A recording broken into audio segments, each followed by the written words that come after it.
Not only does it boast the second largest population and economy within the EU, but it also stands as one of the most influential countries in the bloc. With a whopping 81 seats out of 720 in the European Parliament, France isn't just participating, it is leading the charge, holding more than 11% of total seats. Only Germany, with its larger population, holds more seats. Therefore, when France goes to the polls for the EU elections on June the 9th, it matters. So if you're French, make sure you participate.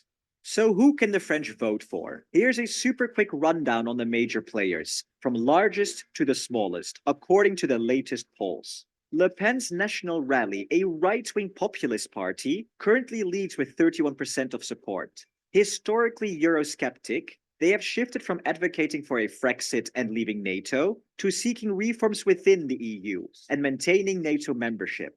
While Le Pen has publicly condemned Russia's actions in Ukraine, her party's voting record reveals opposition to sanctions and military aid, and she recently abstained from voting on a French security agreement with Ukraine. The party opposes Ukraine's membership in the EU and NATO and faces accusations of being pro-Putin, especially given past financial ties to Russia. Domestically, they advocate for strict immigration control and left-leaning economic policies, aiming to represent the ordinary person. Macron's centrist Liberal Renaissance Party holds 18% support. They are very pro-EU, advocating for a European-centered approach to defense, clean energy, and new technologies. The party has recently toughened its stance on the Russia-Ukraine war, suggesting that all support options, including sending European troops, are on the table. Renaissance has long advocated for EU strategic autonomy, especially important with the potential return of a Trump presidency. Additionally, the party has recently adopted stricter migration policies and is pro-EU enlargement if all requirements are met. The center-left Socialist Party holds 11% support. Once a dominant French force, it struggled following Hollande's unpopular presidency.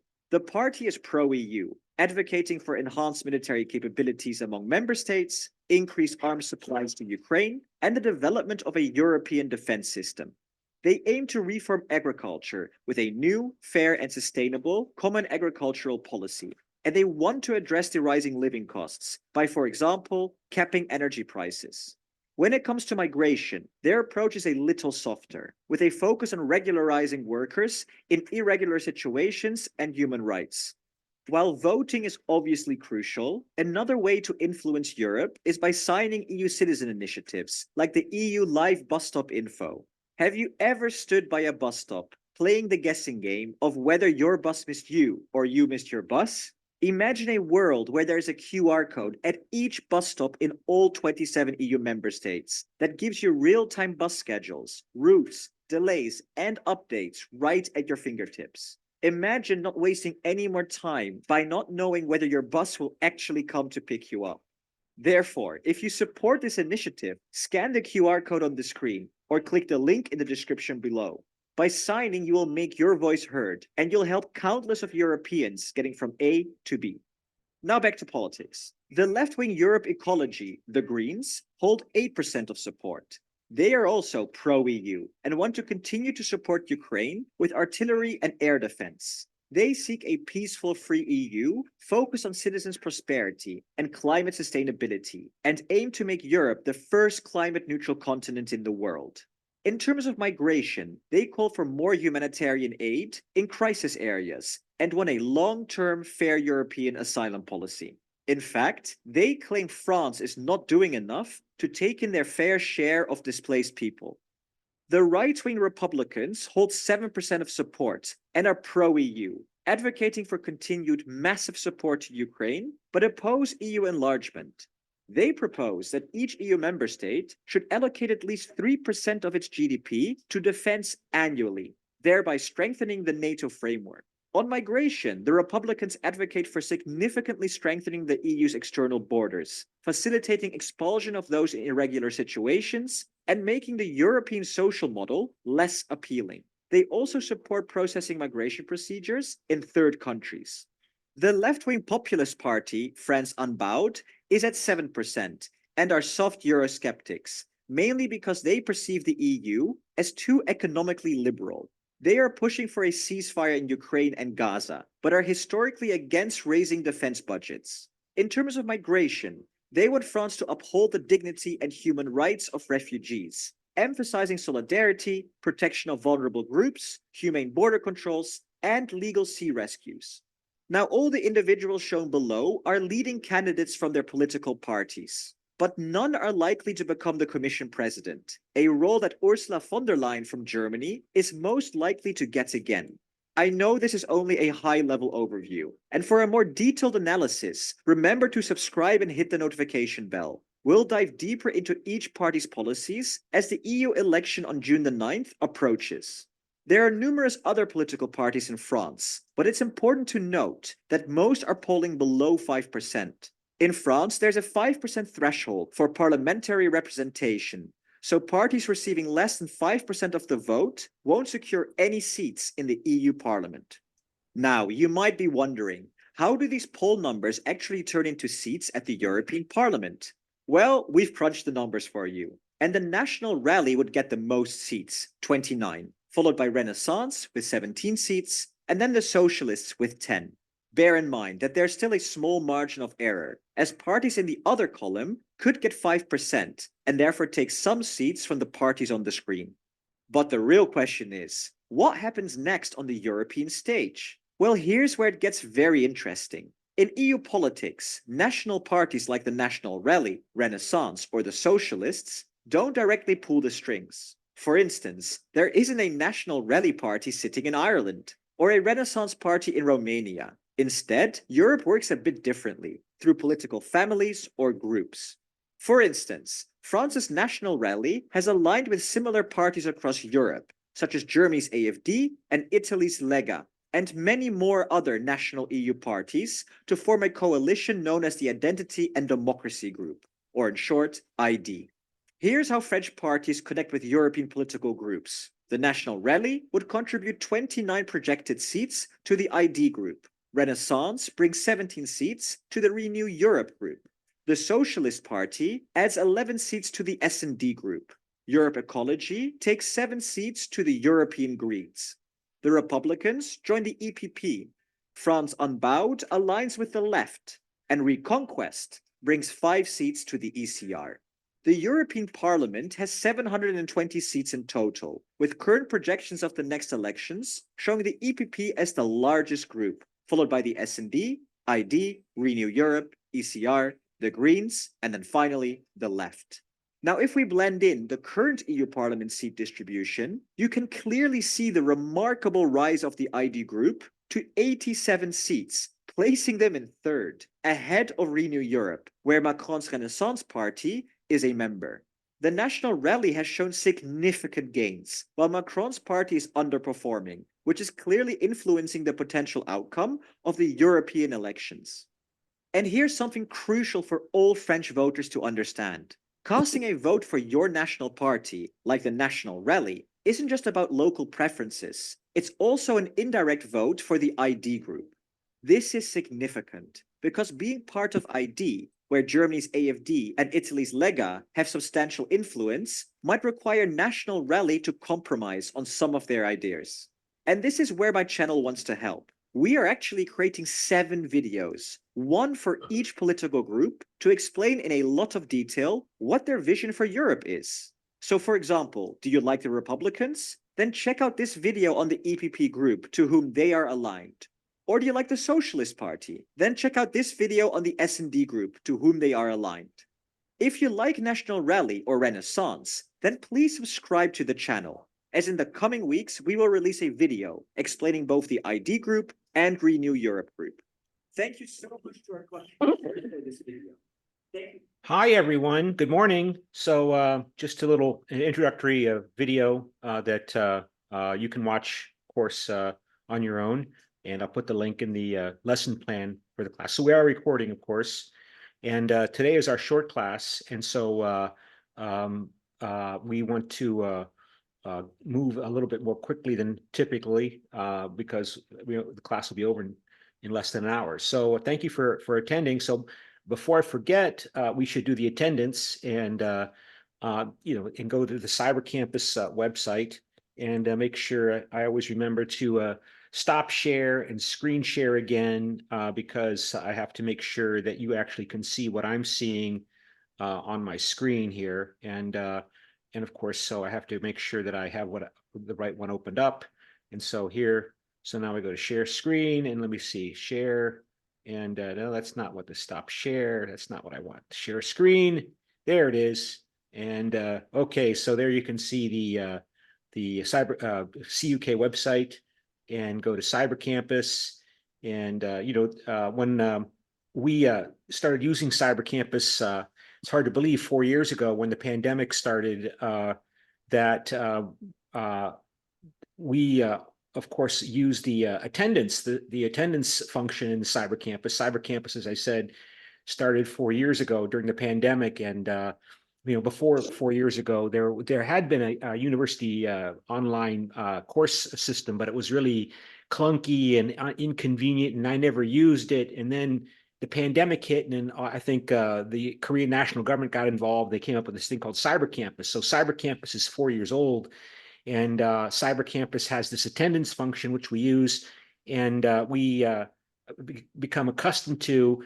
And of course, when we were teaching online, we use the smart attendance, right? So that's why I've been using the smart attendance, is because that's what I started using when we started using Cyber Campus during the pandemic. I don't have to do it this way. I can do it a different way. But when the class is online, the smart attendance is really is most useful, because of course I have to rely upon you to enter in your presence. So let me do the start attendance number, and your smart attendance number is 159. And so another trick that I learned is I have to then go to the chat and put in 159 in here. 159 is the smart attendance number. And so did I put that in 159? Let's go like that. Yeah, so I think you got the 159 is the smart attendance number.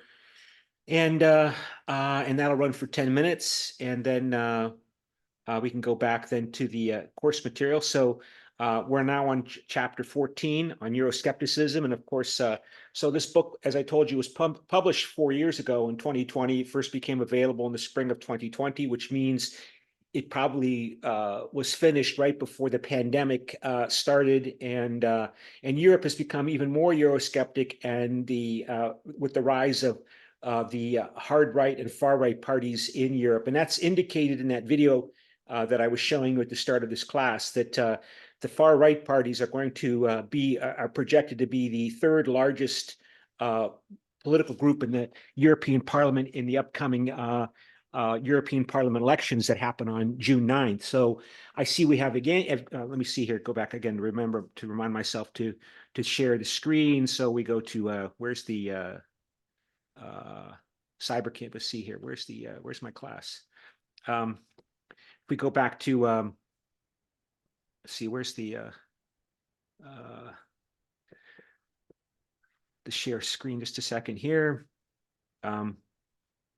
Okay, there it is. So, so as we've been talking in class, on June 9th, they're having European Parliament elections. So I see Evgenia's here, and I hope that Evgenia will show us how to vote in the upcoming European Parliament elections as a citizen of France, that she should be able to vote in the upcoming elections. And the same is true with Annelies and Isée.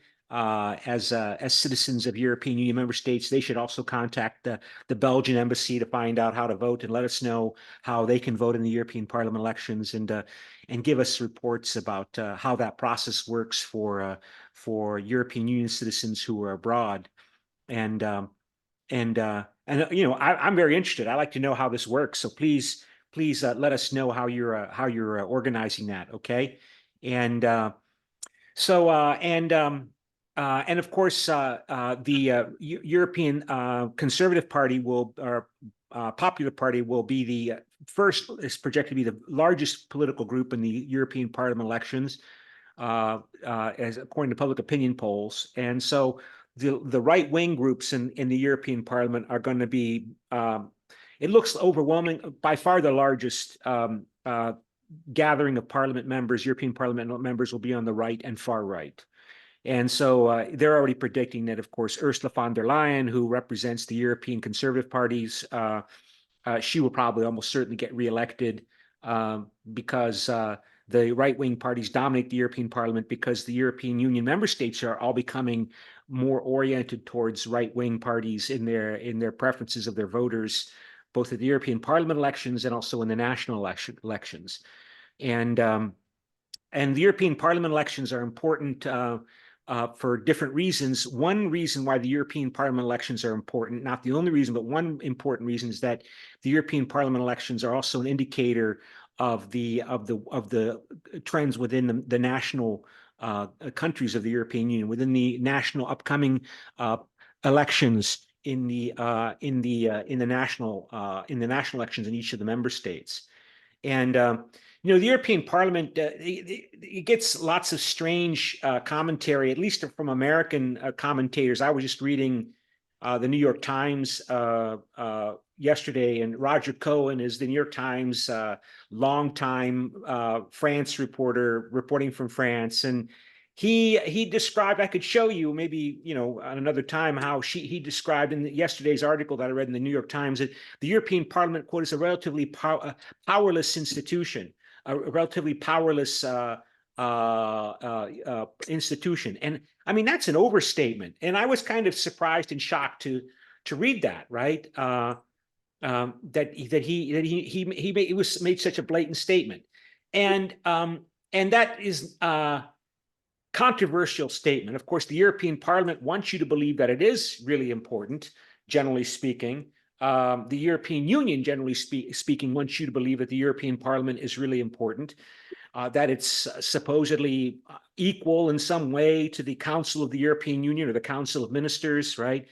But for somebody like Roger Cohen, who's been writing and reporting from France for many, many years, to make such a statement, the European Parliament being, quote, relatively powerless, I mean, that was just a strange thing to see. See if I can find that article right now. So if I go to New York Times here, and just to show you where he makes that a surprising statement, right? Given that, so we go to world, here I go to Europe, and I scroll down here, and is this the one?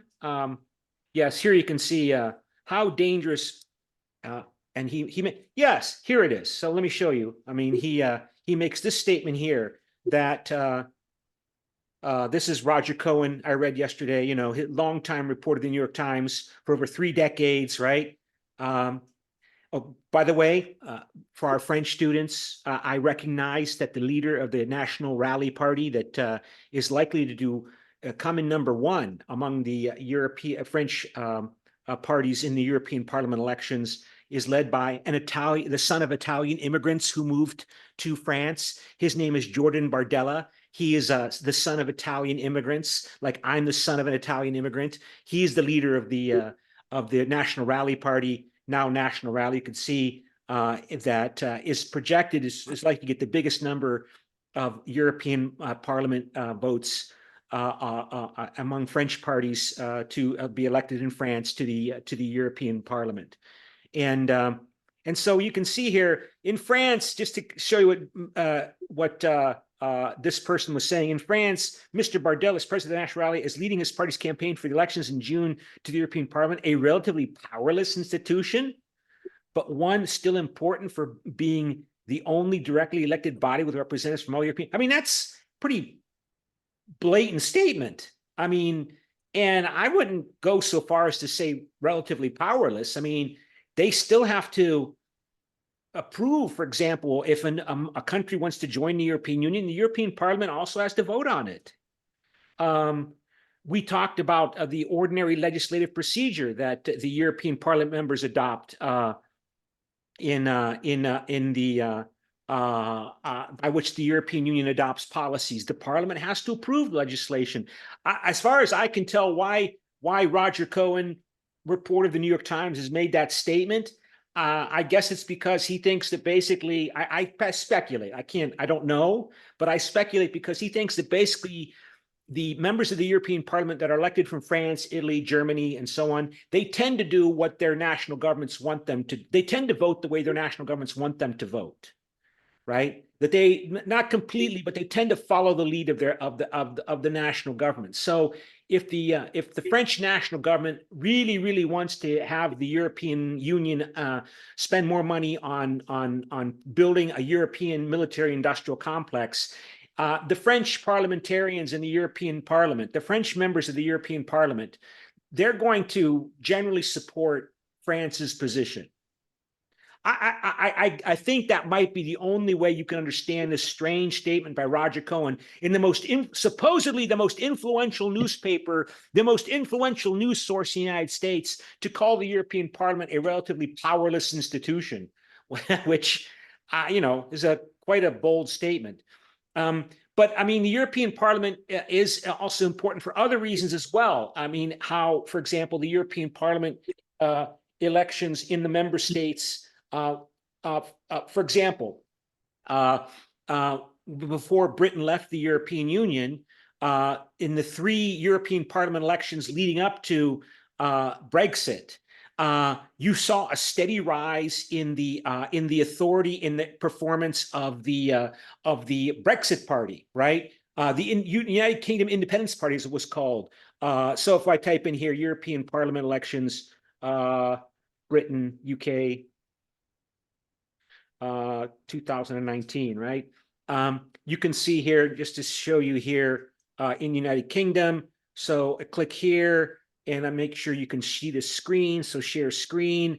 And so you can see that Nigel Farage's United Kingdom Independence Party came in number 1, what was called the Brexit Party, I guess, back then. Not number 2, not number 3, number 1.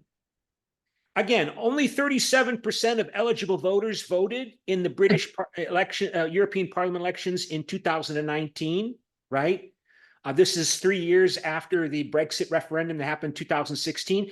But that just showed you that to defend somebody like the David Cameron of the Conservative Party, who was in charge of the government in 2016. If you go back to look at the 2014 elections, European Parliament elections, again, you can see Nigel Farage's UKIP party in 2014, 2 years before the Brexit vote, came in number 1, ahead of the Conservative Party, ahead of the Labour Party, came in number 1. So David Cameron, who was the Prime Minister of Britain at this time, he couldn't just ignore the rise of the Brexit Party, the UKIP Party, United Kingdom Independence Party, as indicated by the European Parliament elections in the United Kingdom. So that's the main point I'm trying to make here, that these European Parliament elections in the member states are important for the national governments for a number of reasons, including that they are a bellwether or an indicator of what's going to happen in the next upcoming national elections. And so they pay a lot of attention. Emmanuel Macron is going to be paying close attention to this European Parliament elections in June, because it's really important for him to understand, and all the French politicians to understand, what are the trends emerging in France leading up to the French national government elections. If you go back even further, let's see, in 2009 in the United Kingdom Independence Party, you can see Nigel Farage's UKIP party, again, low level of turnout, right? About 35%, just over a third of eligible voters participated. The Conservative Party came in number 1 in 2009, and then in 2014, UKIP comes in number 1, right? So, if you're David Cameron, who gets a lot of criticism for agreeing to have a referendum on Britain leaving the European Union, and you wrote your midterm papers on that, right? His response is he couldn't just ignore this, right? I mean, the big concern of the Conservative Party is that people from his party were eventually then going to start winning elections to get elected to the British House of Commons. And that's what they wanted desperately to avoid, that this man's party was never able to win an election to the United Kingdom's House of Commons, the national parliament of Great Britain, of the United Kingdom. But they were on the verge of getting to that point. There was a time where one member of the House of Commons in the Conservative Party shifted and changed his membership to the UKIP party. So there was one member of UKIP, United Kingdom Independence Party, in the British House of Commons, not through elections, but because the sitting member of the House of Commons announced he was leaving the Conservative Party and joining UKIP party. And that's happening again. That was the big concern, that this person and his party was not in the House of Commons, but to keep them out of the House of Commons. And if he didn't respond to this merging trend, that they were going to eventually get into the House of Commons, and from a conservative point of view, that was, for whatever reason, that was considered to be intolerable because of the British political class's views on this topic. Of course, that's a related topic. So you can see again now, at this time, then after Britain left the European Union in January 2020, all of the members of the United Kingdom in the European Parliament left, and it dropped down to 2,000 and the members of the European Parliament dropped to 701 members. The projection is that at this upcoming election in June, that the European Parliament is going to be 720 members. 720 members is going to be the number of the European Parliament members. So again, I mean, it's easy to criticize David Cameron for making this decision, and of course, after the 2016 referendum, he resigned, went into the private sector, and now is back in since early this year as the British Foreign Secretary. And then, of course, upcoming elections are going to be by the end of this year in Britain for the House of Commons, and the Conservative Party is probably going to be heavily damaged. It's going to lose big time in the upcoming elections, and so there's even talk about that. Maybe in the desperation for the see if I can find in the upcoming elections to try to bring in somebody who's more popular in Britain into the government, and to bring in maybe Boris Johnson to be back in, because he was so popular as a politician. Of course, he campaigned in favor of Brexit. He campaigned in December 2019, and the Conservative Party did extraordinarily well in that election in his election slogan to get Brexit done. And so they're desperately trying to figure out what they can do, the Conservative Party, to figure out what they can do to try to prevent an election disaster for them coming up later on this year, and maybe even bring him back into the party.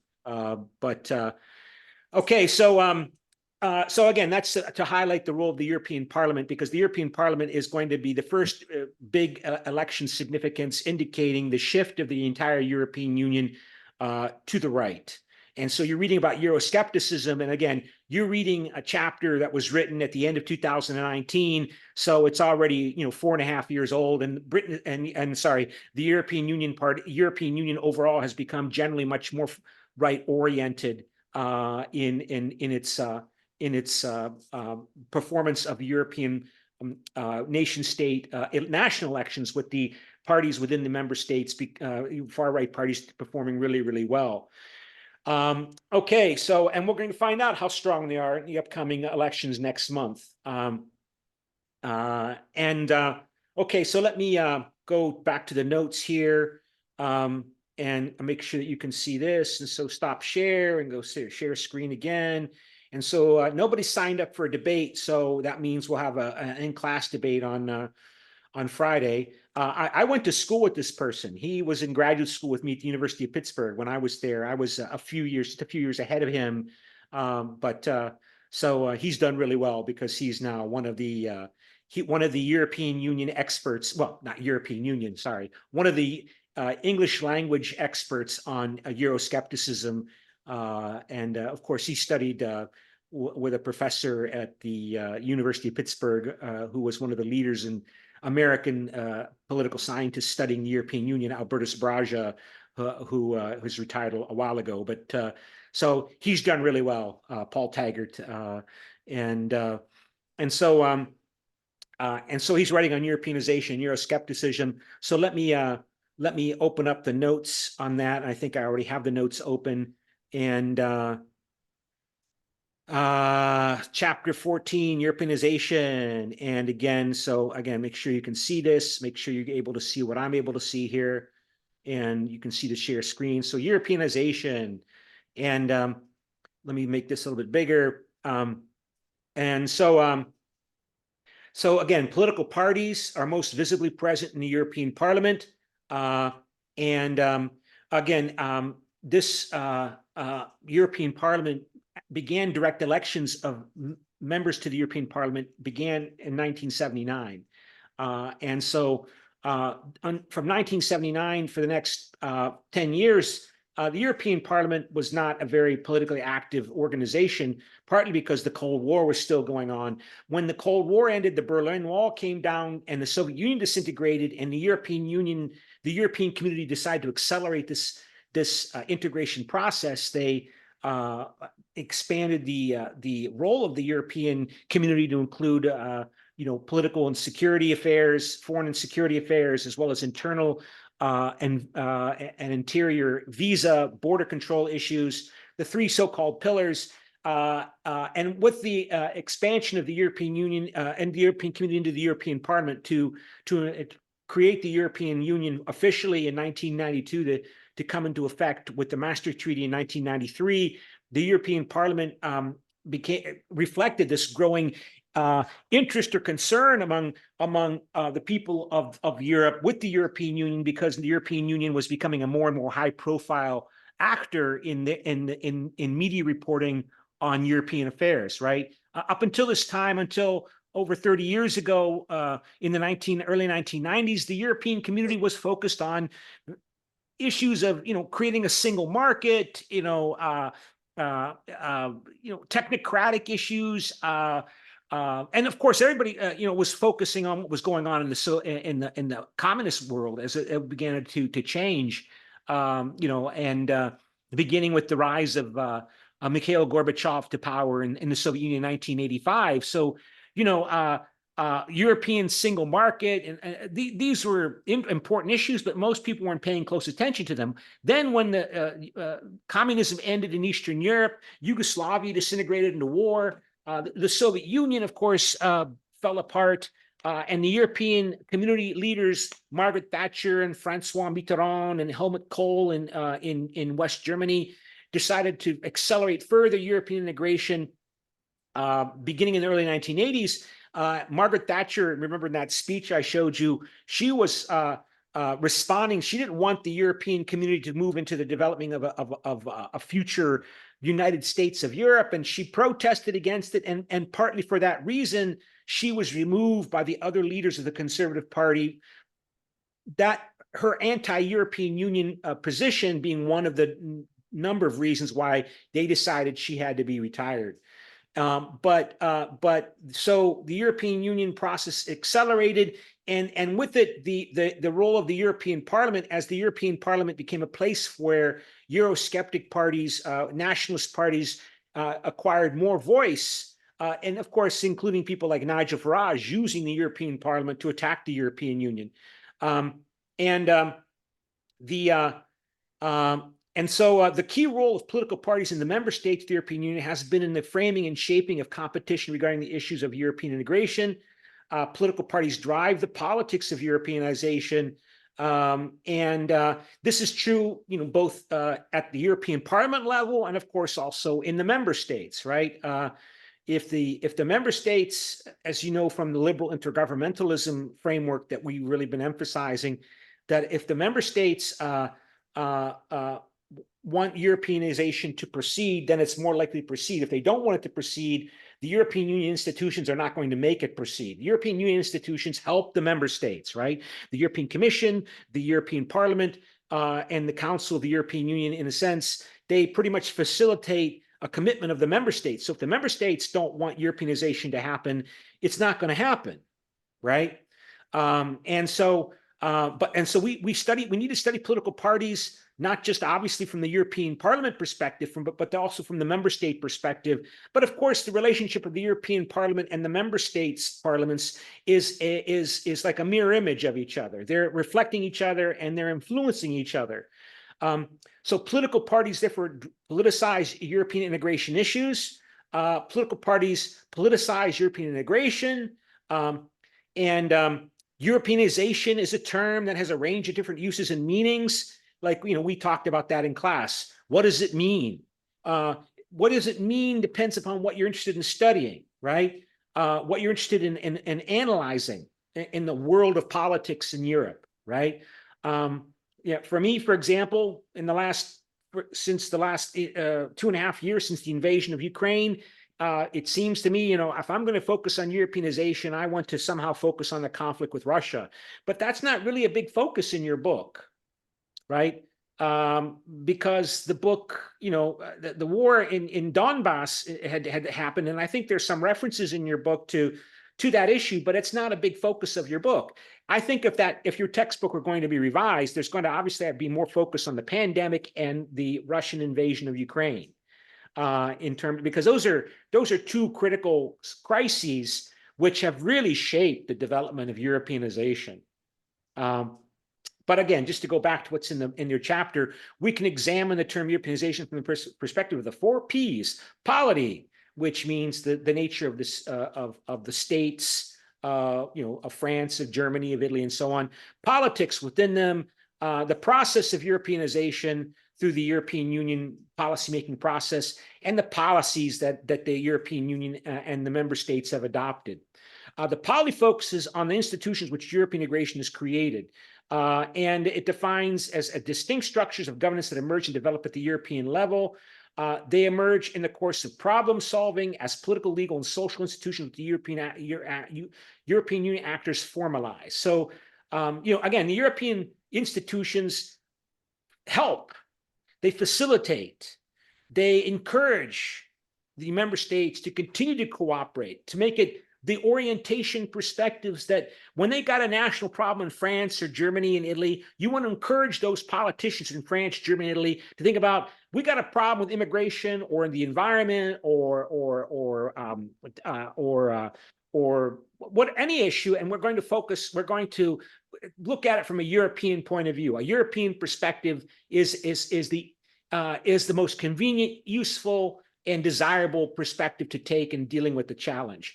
They also include policy networks, right, which are informal institutions specialized in the creation of authoritative European Union rules. So that includes the institutions, but also the informal institutions that are all part of this process. They include the think tanks, for example, the policy analysis institutions.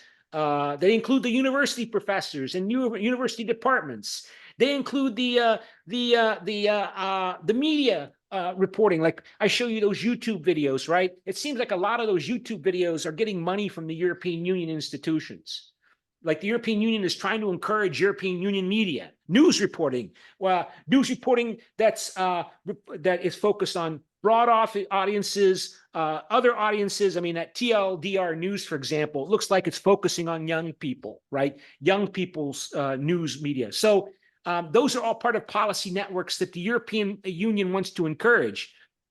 And you see that so much in Eastern Europe. I mean, in Eastern Europe, like in Bulgaria, as the poorest member state of the European Union, Bulgaria, they desperately need money. And so the European Union funds some of the most authoritative think tanks, policy analysis institutions in Bulgaria. So whenever the New York Times, for example, wants to cover something going on in Bulgaria, they always, some reporter is always going to contact the Center for the Study of Democracy, the Center for the Study of Democracy in Sofia, Bulgaria. And, they get their money from the European Union. European Union funds that Center for the Study of Democracy. Let me see if I can show you something, for example, that I think I downloaded here. Yeah, here, for example, here is another New York Times report on Bulgaria. And so this is from a couple days ago. It's not very often that the New York Times is going to focus on Bulgaria. So, where did it go? here is a Bulgaria distrust of Russia simmers over a Black Sea oil terminal. So Bulgaria still has been importing lots of oil from Russia and refining it and then selling it to the European Union, even though the European Union is supposed to be putting sanctions on Russia, has had 14 rounds of sanctions. And so they cover this report about how Bulgaria is attempting to break away from this dependence upon Russian oil imports from Lukoil. That's the name of the Russian oil company. And they always talk, go to the Center for the Study of Democracy. It says here, we have tamed the dragon, but we have not killed it, said Martin Vladimirov, the director of the Energy and Climate Program at the Center for the Study of Democracy in Sofia. Everybody, all the reporters in the New York Times, when they want to talk to an expert, they want to go talk to the Center for the Study of Democracy. So what does the Center for the Study of Democracy produce? So, I've been doing research on let's see, is this it? I don't think this is it. This is the other one. If I can show you, a report from the Center for the Study of Democracy. Here is an example of what the Center for the Study of Democracy produces here. So make sure I can share the screen to show you. And is this? Yes, here it is, right? There is the, report of the Center for the Study of Democracy. And, I asked Gemini, who gives the money for this Center for the Study of Democracy? And they say it's not clear. They don't indicate on their website where they get their money from.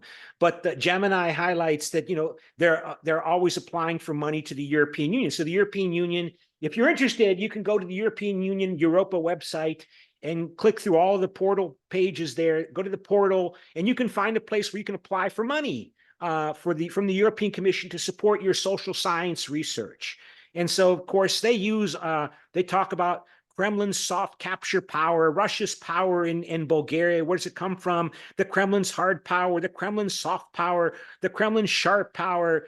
And they talk about what's the global. I mean, this is all straight Euro-Atlantic, NATO, European Union perspectives on Russia's malevolent, malign, corrupting influence in Bulgaria. Corruption is speaking. And, and this is where the journalists all go when they need to talk to an expert who's not in the government in Bulgaria. They all go to the Center for the Study of Democracy, always, right? And it's all funded by European Union, Euro-Atlantic money. And so it's going to reflect Euro-Atlantic perspectives, right? From these journalists, right? When these journalists, want to talk to somebody in Bulgaria who knows what's going on. So, that's all part of Europeanization. This is all part of Europeanization. And so you can see it's written in English. And let's see, one of my former students works there. If I can go to the Center for the Study of Democracy, let's see if I go to the Center for the Study of Democracy, just to show you one of my students who works there, Center for the Study of Democracy. You go here, Center for the Study of Democracy, just to show you who works there, and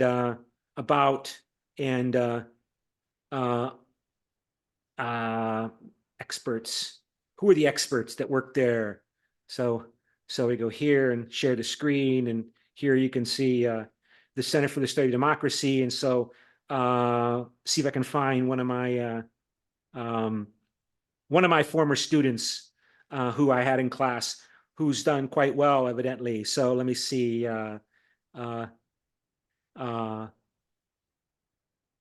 Where is he? There he is, Stefan Rauchev. Stefan! I'm not going to talk about Stefan, but he's done well for himself. Well done, Stefan. Right? You can see he got a double BA in political science and international relations and journalism and communication at the American University in Bulgaria. So there you see, okay. Research fellow, security program. So, okay, so just to show you how this works. I mean, the American influence, NATO, European Union, they're all, two sides of the same coin, right? And so that Europeanization is reflected in this kind of report. So let me go back to the notes here. And if I can go find the notes here, so click on the notes, back to the notes, and And there, I think, okay, there are the notes. All right, so the polity focuses on the institutions which European integration has created. It is defined as distinct structures of governance. I think I already covered this. They emerge in the course of problem solving. They also include policy networks. This definition then requires a focus on the European level institutions of governance. Some observers focus on the policy outputs of these institutions of governance. Some have identified 3 different ideal types of policymaking. Negative integration, again, is basically removing barriers to trade, right? That's basically removing barriers to creating a single market. And remember, that's extremely challenging.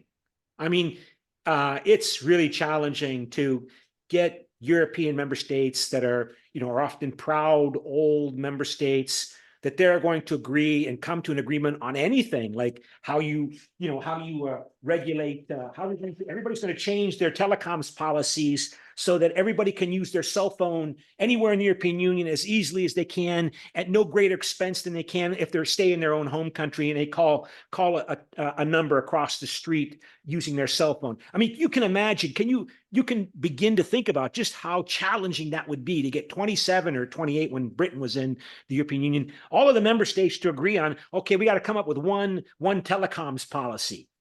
Right? I mean, it's really so negative integration sounds like it's passive and easy. It's not. It's really challenging.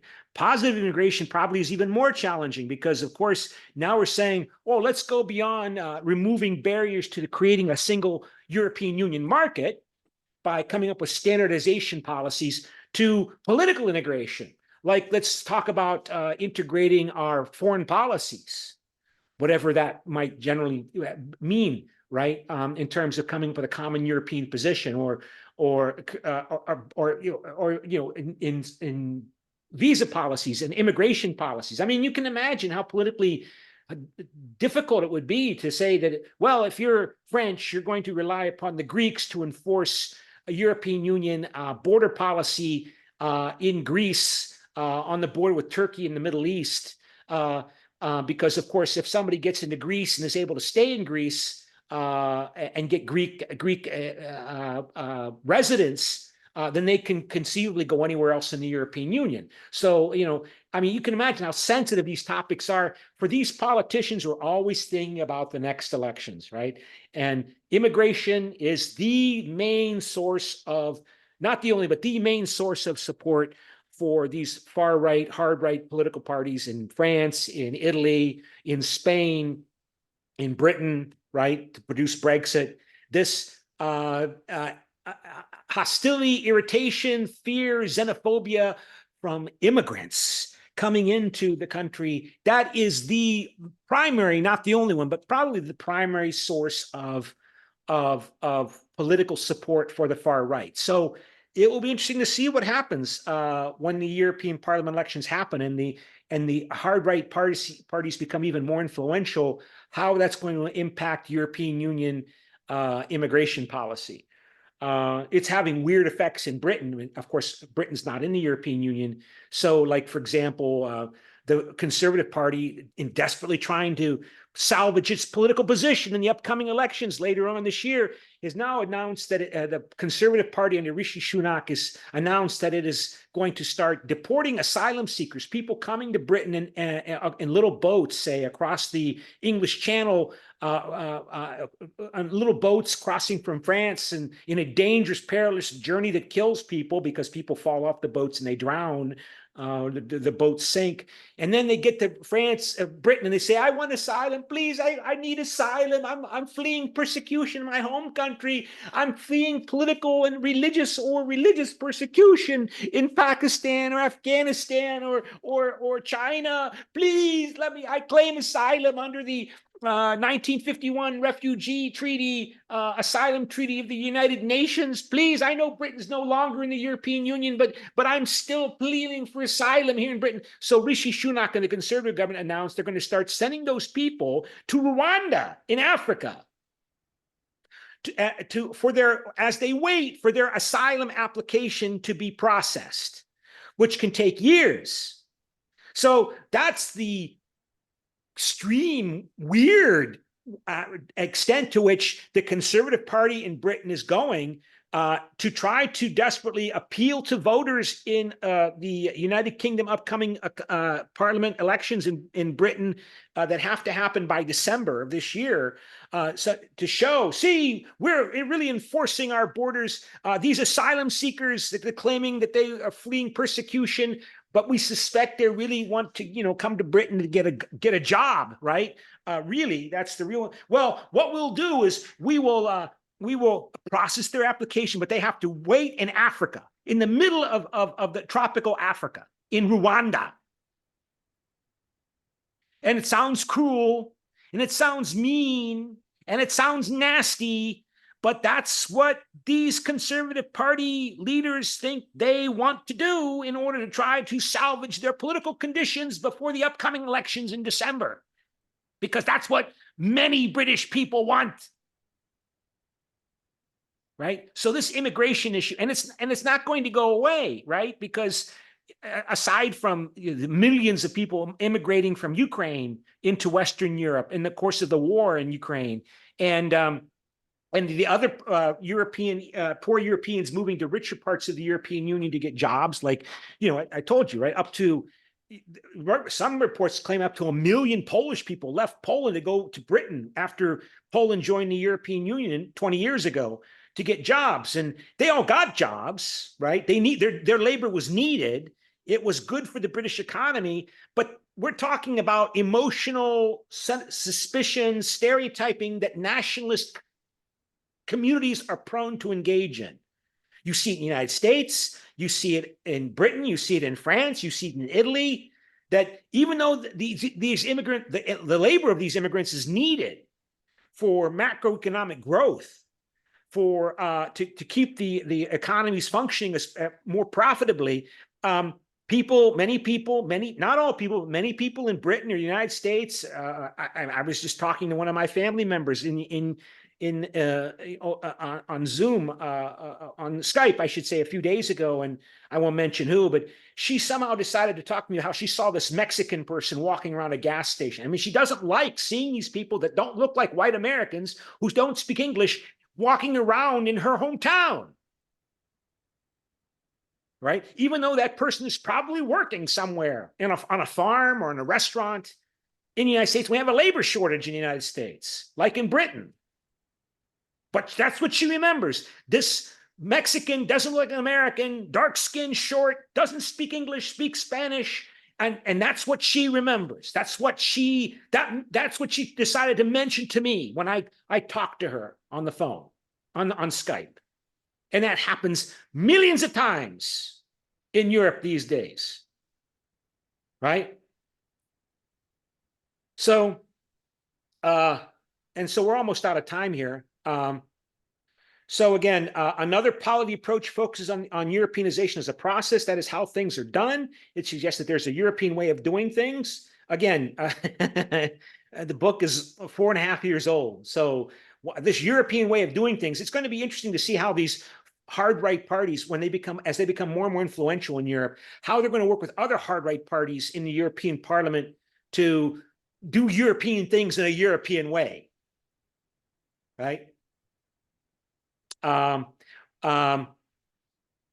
So one observer describes Europeanization as a functional process. Europeanization is an incremental process which reshapes the orientation and shape and direction of politics to the extent that the European community economic and political processes become part of the member state national processes in politics and policy making.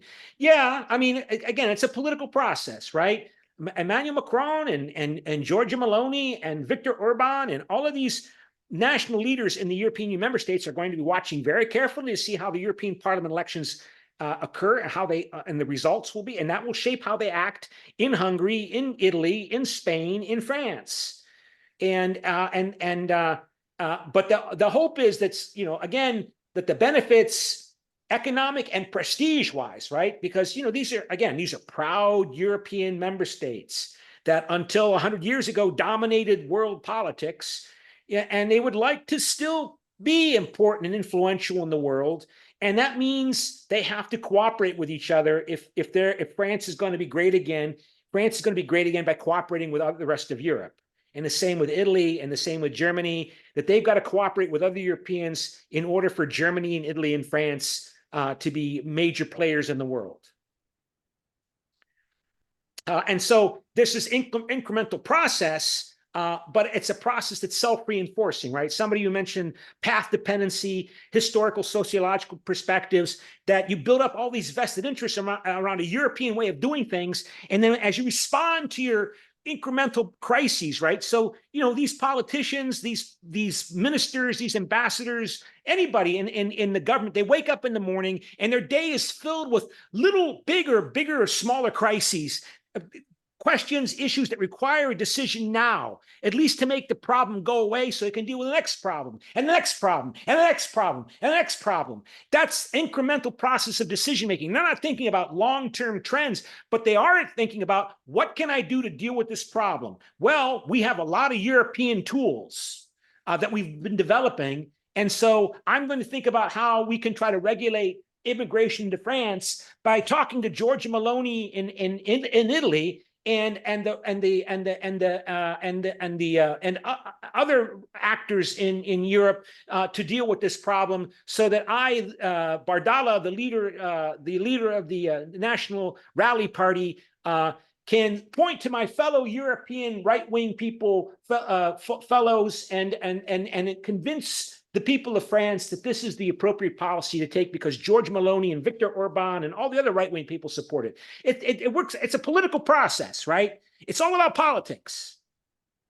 But creating institutions and interests that lead people to respond in an incremental way that supports more European perspectives, continue to reinforce and develop further the European perspective, whatever that might mean, as we see these far-right parties finally enter into governments. I mean, the Alternative für Deutschland party is, by some measures, is the second most popular party in Germany now. How can you keep them out of the German government?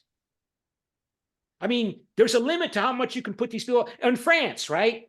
There was this commitment among the socialists and the Gaullists to keep the National Front, now the National Rally Party, out. How long can you keep those people out when they're becoming the third or second biggest parties in your countries?